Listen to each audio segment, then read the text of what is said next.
Bom, agora eu vou iniciar um módulo sobre glúteo. Então, vamos descobrir um pouquinho mais a respeito desse músculo, ou dessa musculatura. Primeiro é bom a gente saber a importância da musculatura do glúteo. Então, ele tem a sustentação da coluna lombar, estabilização da pelve, extensão de quadril, abdução de coxa, rotação interna e externa, além da estética, que é normalmente o que as pessoas buscam na academia.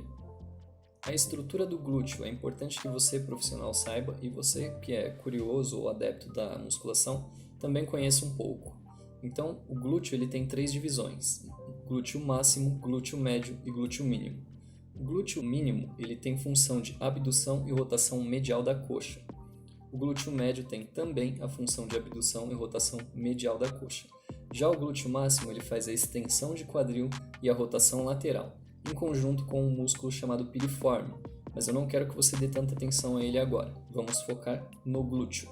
Qual será a forma mais eficaz de se trabalhar nesse músculo? A gente tem muitas variações, mas qual delas é a mais adequada ou a mais funcional? Então a gente tem os agachamentos, as extensões de quadril, abduções, elevações pélvicas, afundo. Quais desses têm uma maior probabilidade de trazer o resultado que a gente busca? Vamos começar com um artigo de 2015, onde houve a comparação de agachamento com elevação pélvica. Foram avaliadas 30 mulheres saudáveis com experiência em musculação, de 23 a 33 anos, e eles avaliaram a ativação da musculatura em 10 RMs e na isometria de 3 segundos. Os autores eles avaliaram o glúteo máximo, o bíceps femoral e o vasto lateral. Aqui tá as imagens, onde você consegue ver o tipo de exercício, e o agachamento usado, só para destacar, foi paralelo. Os resultados da média de ativação dinâmica. O glúteo máximo nas fibras superiores teve 29,35, mais ou menos 16,45 para o agachamento, enquanto para a elevação pélvica teve uma ativação muito maior no quesito eletromiográfico. E no glúteo máximo nas fibras inferiores, a mesma coisa. Então a gente teve aqui uma superioridade bem grande da elevação em relação ao agachamento. No pico de ativação em isometria, a gente teve o mesmo quadro com uma diferença ainda maior. Na elevação pélvica, a gente teve 128,22, mais ou menos 112,92, enquanto no agachamento a gente teve 17,87, mais ou menos 16,96. Então, naturalmente, a gente consegue concluir que a elevação pélvica é muito superior, tanto em fibras superiores quanto em fibras inferiores. Qual agachamento tem maior ativação? Então é isso que a gente precisa detectar. Já que na elevação pélvica foi superior em relação ao agachamento, qual será o agachamento que a gente tem que usar para deixar em pé de igualdade ali com a elevação pélvica? Então, o mesmo grupo de autores, um ano depois, 2016, artigo do ano seguinte, verificou também com 30 mulheres saudáveis experientes em musculação, mesma faixa de idade, ativação da musculatura em 10 RMs e 5 minutos de intervalo entre cada formato. Então, aqui a gente tem o front squat, que é o agachamento frontal, a gente tem o agachamento total e a gente tem o agachamento paralelo, que foi utilizado com eles no artigo anterior. Os músculos avaliados foram os mesmos e agora a gente parte para os resultados. O resultado da média de ativação foi que o glúteo máximo nas fibras superiores teve dados muito parecidos.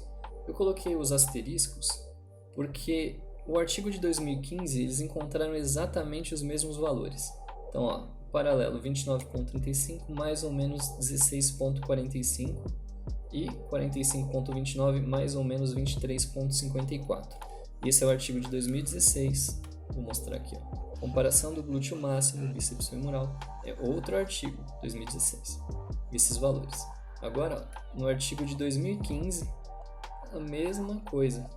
29,35 mais ou menos 16,45 e 45,29 mais ou menos 23,54.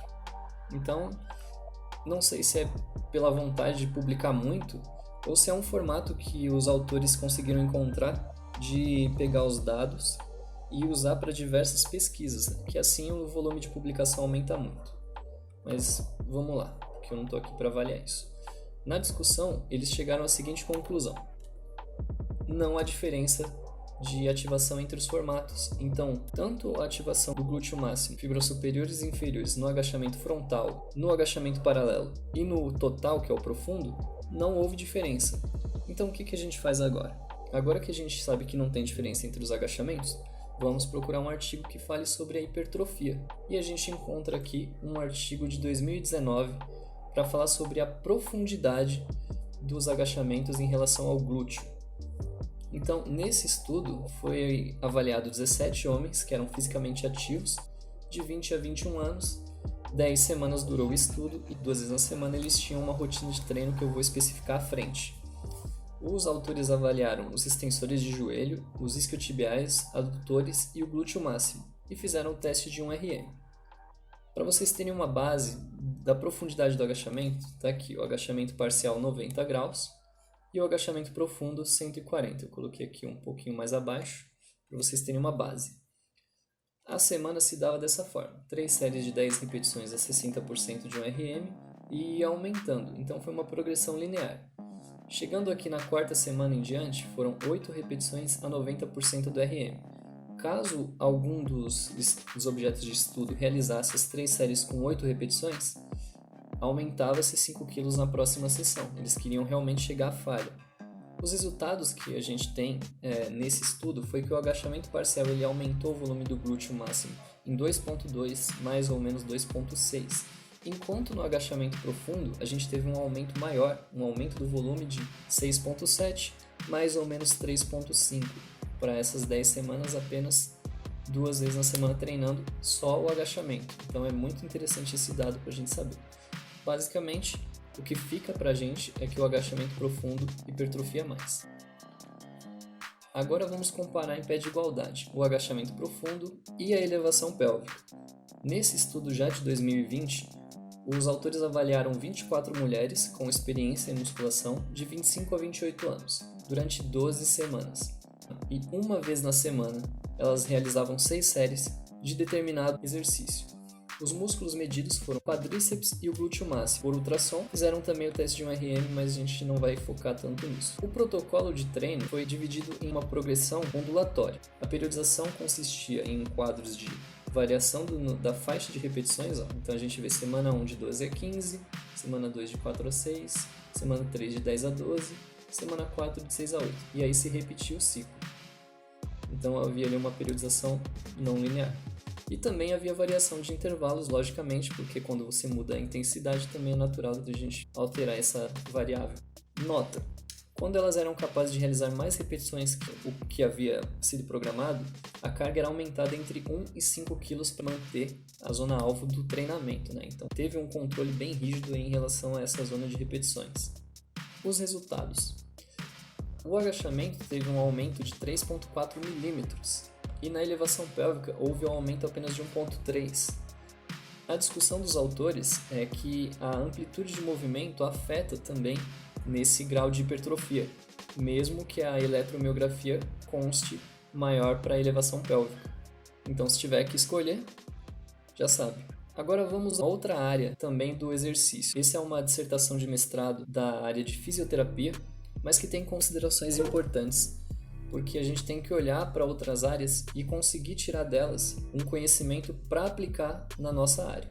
Foram avaliados 31 voluntários saudáveis, 16 homens, 15 mulheres. De 21 a 28 anos, eles queriam verificar o padrão de recrutamento do glúteo máximo, semitendino e eretores espinhais, em 4 diferentes exercícios que eu vou mostrar a seguir. O primeiro era a extensão do quadril com o joelho estendido.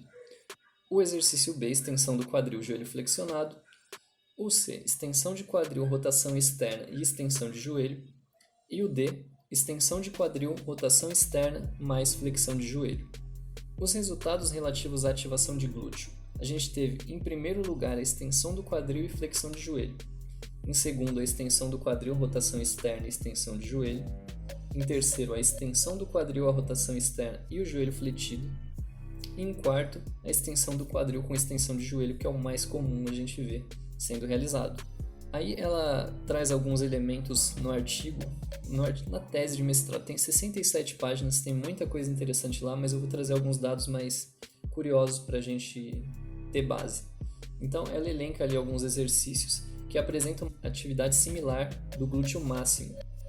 Se você conseguiu já identificar as siglas, você sabe que está faltando um. Eu nem vou falar qual é, porque mais à frente você vai saber. E um autor, na dissertação que ela usou como referência, também fala que o músculo do glúteo, ele frequentemente se encontra alongado e fraco por conta das atividades da vida diária. Então, como a gente passa muito tempo sentado, esse músculo tende a ser fraco. E nessa época, né, de pandemia, onde a gente está sendo impossibilitado de realizar exercícios na academia, muitas pessoas se acomodaram e passam o dia na frente do computador ou na frente da TV. Caminhos a considerar. Na amplitude de movimento que a gente consegue ver no exercício terapêutico, foi encontrado na extensão do quadril com extensão de joelho, próximo ao final houve uma maior ativação do glúteo máximo. Ou seja, esse fato demonstra que a gente consegue ativar melhor essa musculatura no final da amplitude do movimento. Então, a adição do movimento da flexão de joelho e rotação externa do quadril, segundo a autora, causam um aumento da atividade do glúteo máximo. Como que a gente vai trazer isso para o universo da academia? Adaptando exercícios. Então, a extensão do quadril, ao invés de fazer de forma convencional, tenta fazer com uma rotação externa e faz uma isometria no ponto final, que é o maior braço de momento e onde ocorre a maior ativação do glúteo máximo. Faça de uma forma controlada para que você tenha uma maior ativação desse músculo, que é o que a gente objetiva quando faz musculação. A não ser que você queira simplesmente fazer o gesto e não buscar exatamente a ativação do músculo. O trabalho dinâmico também pode ser feito com a extensão do quadril e flexão de joelho. Ali onde a gente faz com as caneleiras, normalmente você vê acontecer, mas você precisa entender primeiro. Então, quando a gente flexiona o joelho, os isquiotibiais eles estão sendo recrutados. E o isquiotibial, por ser também um extensor de quadril, ele entra em insuficiência ativa, jogando maior trabalho para o glúteo. Então, por isso, esse exercício funciona. Uma informação curiosa também que a gente consegue encontrar nessa dissertação. Um autor, ele tenta verificar os graus de ativação em diferentes ângulos de flexão do joelho. E ele encontrou que a flexão a 30 e 60 graus ela é maior quando comparado àquela que a gente flecha a 90 graus. Aí eu separei duas imagens, aqui está o artigo, e aqui duas imagens. A flexão de joelho eles avaliaram assim, em isometria para verificar o grau de ativação, e depois eles fizeram a extensão do quadril com os diferentes graus de flexão de joelho. Que máquina interessante, eu pensei. Falei, será que isso existe de verdade? E fui atrás, procurei alguns lugares e encontrei a máquina de extensão de quadril. Olha só que bacana. E tem um vídeo aqui da moça realizando. Então, ó, repara nos pés dela, que está voltado para fora, também fazendo ali uma rotação lateral, se esforçando pelo menos para que isso aconteça, já que o grau de liberdade da máquina só permite que ela faça dessa forma. O tronco, teoricamente, deveria estar estável, né, nessa parte superior, e aí a extensão do quadril. Interessante. Bom, a gente não tem muitas vezes, né, essa máquina. Na verdade, eu nunca vi essa máquina em academia alguma. Mas a gente tem o banco romano. E esse a gente consegue explorar de algumas formas. E eu vou passar alguns dados, algumas curiosidades para vocês aí ficarem mais atentos quando forem realizar ou quando forem passar para algum de seus clientes. Os ajustes do banco romano. Quando você coloca o apoio abaixo da pelve e mantém a coluna neutra, você está trabalhando os glúteos e os isquiotibiais, porque eles são extensores da coluna, e está trabalhando os paravertebrais, lógico, em isometria. Agora, quando você coloca o apoio na pelve e realiza uma flexão tóraco-lombar, aí sim você trabalha os extensores da coluna. Então entenda o que você quer trabalhar e saiba fazer os ajustes. Dito isso, vamos para o próximo, que a gente vai entender um pouco de adaptação. Adaptação de exercícios. A gente vê muita gambiarra por aí, eu vou mostrar algumas coisas que eu quero que vocês analisem comigo. É o banco romano, acredite se quiser. A moça está com o lado invertido, né? Tem algum propósito, eu vou apresentar para vocês, mas essa é a posição inicial. Depois ela faz a flexão de perna, é isquiotibial trabalhando, lembrando que o quadril está flexionado, entendeu? Depois disso ela passa a estender a perna Pode ser que ela tenha usado os músculos do quadríceps para fazer a extensão. Se foi um movimento explosivo, o que acontece no final? Um impacto no joelho.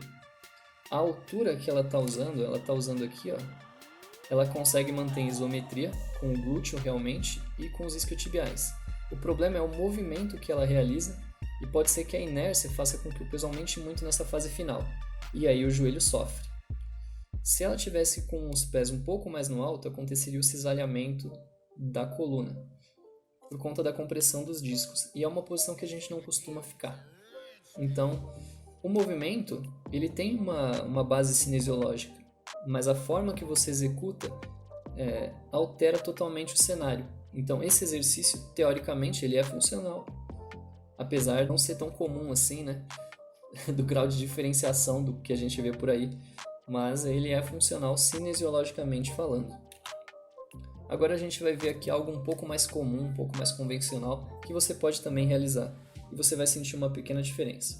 Aqui ela está com uma posição também com o quadril flexionado, pé antero-posterior, e ela realiza a extensão do quadril com o joelho estendido. Exatamente isso.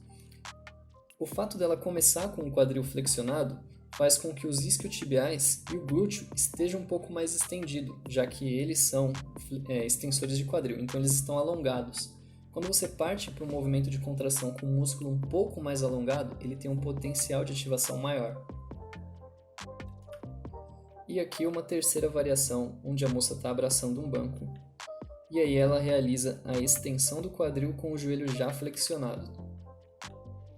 Eu quero que você repare nessa terceira figura. Quando ela avança muito, corre o risco de ocorrer uma hiperlordose. Então tem que haver ali um cuidado em relação à extensão, né? Não pode haver uma hiperextensão, tem que haver uma extensão controlada e o movimento não pode ser explosivo. Então, se for realizar variações, que mantenham o controle muscular. Então temos aqui algumas, né, adaptações. Mas nem tudo que é novo é bom. Então a gente vê aí o leg de ladinho, a gente vê o cara no crossover de ponta cabeça, o leg parece invertido. E esse daqui é para poder fazer com que rasgue o banco. E aqui tem um exercício que eu chamo de cupino, onde você realiza ali a extensão no Smith. Olha que bacana. Repare nos pés, que pode ocorrer ali uma fascite plantar, porque está ocorrendo uma pressão em um ponto único. Não tem grau de liberdade nem para o tornozelo, nem para o joelho. E essa pessoa eu peguei um Instagram de um coach americano. Então, quer dizer, as pessoas pagam realmente para ter isso. E ela nem é uma atleta, ela é uma senhora. Mas vamos seguir. Uma revisão sistemática sobre o tema foi feita em 2019. Os autores conseguiram 355 artigos de algumas plataformas aí de estudo e fizeram uma filtragem com 39. Nesses 39, houve um total de 938 objetos de estudo com 77 variações de exercícios com o peso corporal em relação à ativação do glúteo. Então eu vou trazer para vocês os melhores em relação à ativação. E você vai poder realizar em casa, já que a gente está sem poder ir para a academia, ou passar para algum de seus alunos. Os 3 melhores exercícios, de acordo com o vetor de força. Então, o vetor de cima para baixo, a gente tem o Skater Squat, Single Leg Squat with Rotation e o Single Leg Wall Squat. Eu não vou ficar lendo o inglês aqui nem ficar traduzindo, mas eu vou mostrar para vocês todos eles. Então, ocorre aqui flexão de quadril, flexão de joelho, unipodal e depois a extensão. O single leg ele faz praticamente a mesma coisa, mas ele não leva o joelho tão à frente e ocorre uma rotação de quadril, uma rotação de tronco, no caso.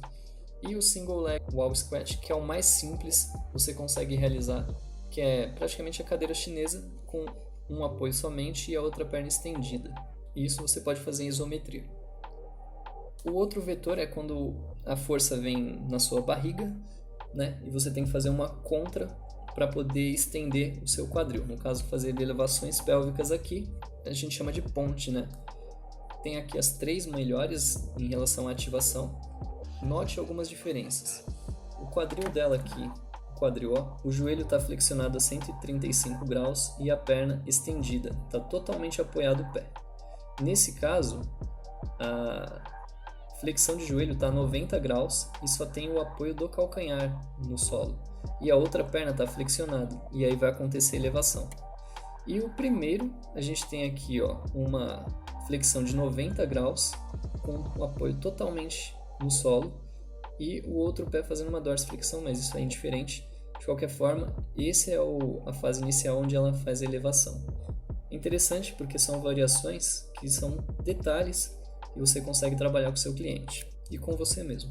E o último vetor que eles analisaram teve esses 3 exercícios. O primeiro a gente conhece aqui, no caso o terceiro melhor exercício, que é o 4 apoios, a extensão, onde tem o joelho flexionado, fazendo com que o isquiotibial entre em insuficiência ativa e o glúteo trabalhe com mais afinco. O segundo, eu não encontrei no artigo essa imagem, então eu tive que buscar e encontrei uma moça fazendo praticamente aquela máquina de extensão de quadril, então eu desenhei aqui no Paint para vocês terem uma noção.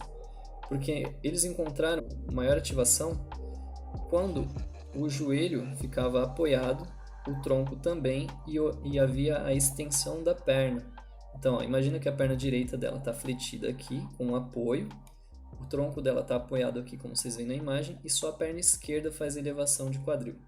Esse foi o segundo melhor exercício.